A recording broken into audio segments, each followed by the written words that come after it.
Yes, we welcome back to another video on the Big Steph channel. We're here after Arsenal's 2-1 victory at the Emirates, but unfortunately, not enough to bring home a Premier League title. But let's go on the board. Who am I with? Hello, Jaden. Gabe. Sam. Now, guys, going into the game, Noah Saka really surprised me. He said he had a muscle injury. But going into the game, I still think 3 points was the mission regardless of anything happened. We got the 3 points, not in the most conventional fashion, but 3 points nonetheless. Talk to me about the game in general, and then we'll touch on the overall season as well. It was a very stressful game. You know, Arsenal, they'll blow up your blood pressure in a heartbeat. Like, it was a very stressful game, but, we got the result. But, it is what it is. Game in general, the pressure was weighing down. We knew we had to win. That's how it is every year. Man City's too good, man. Built machine, the best manager of all time. 115 charges, everything, all of that. No doubt. These guys said a lot of good stuff, but you got to give it up to these guys. It was a long, hard-fought season. They had so much pressure on them all year. Similar position in the table as they were last year.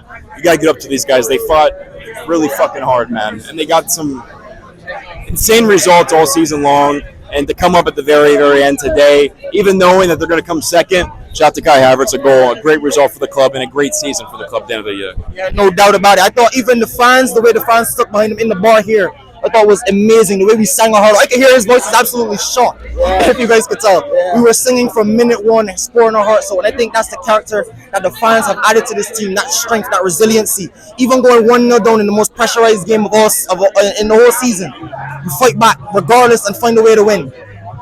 Talk to me about the season in general. I know we get to a Champions League quarterfinal, we become that close to a league title, but unfortunately, some critics out there will say that's another trophyless season.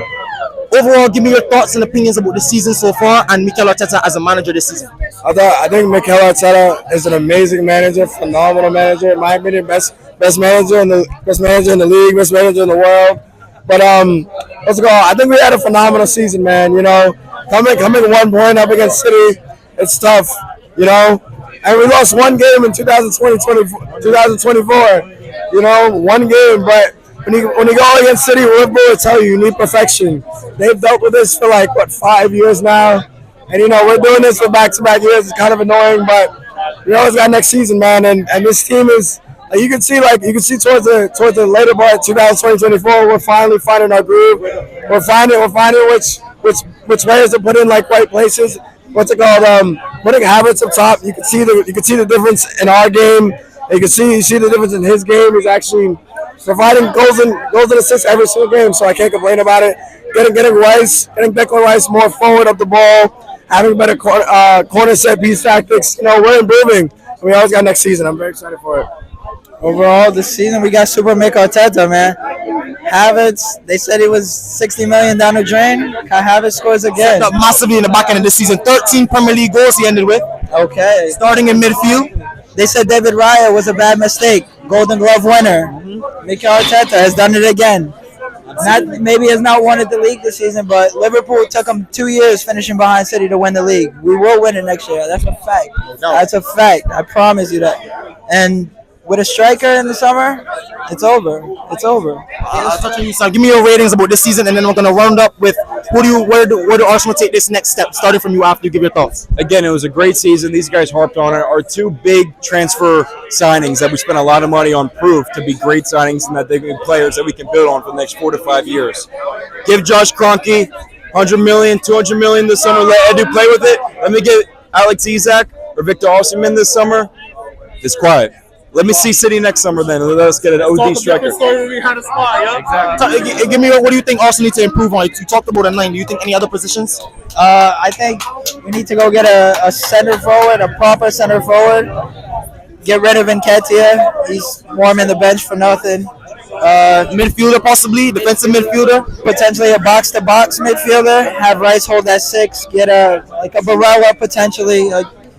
Papa Onana that we watched him play today. Very good player. Indeed. Need another box-to-box to fix in there.